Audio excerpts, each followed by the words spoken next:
Promise. Kanina lang ay tumawag ang Crocodile Park.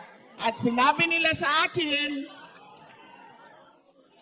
bibigyan namin ang prayer rally ng lechon na buaya.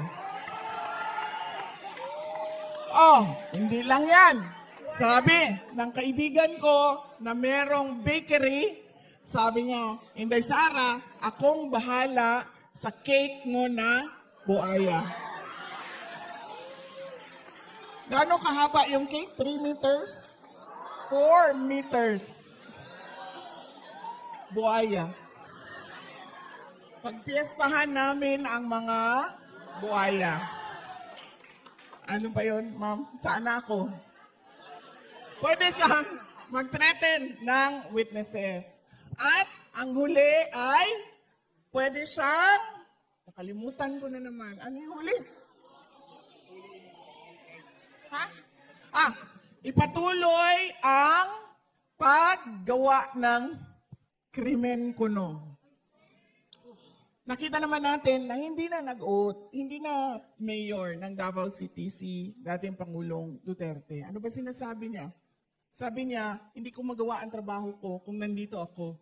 Hindi makatarungan para sa mga tiga-syudad ng Davao kung ang mayor nila ay nasa loob ng detention unit at may kaso na hinaharap sa ICC.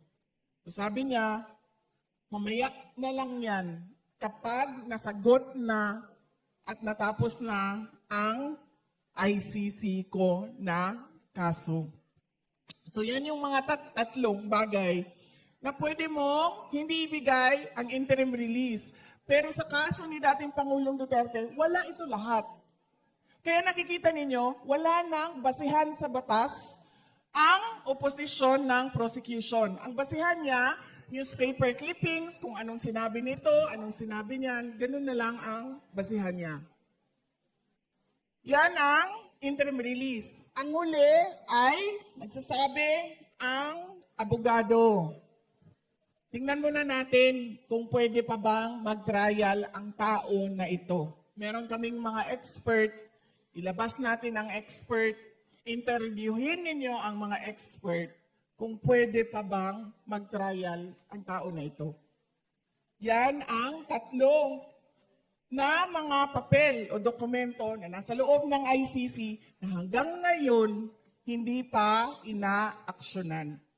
Na sinasabi natin, ibigay nyo yung interim release. Bakit?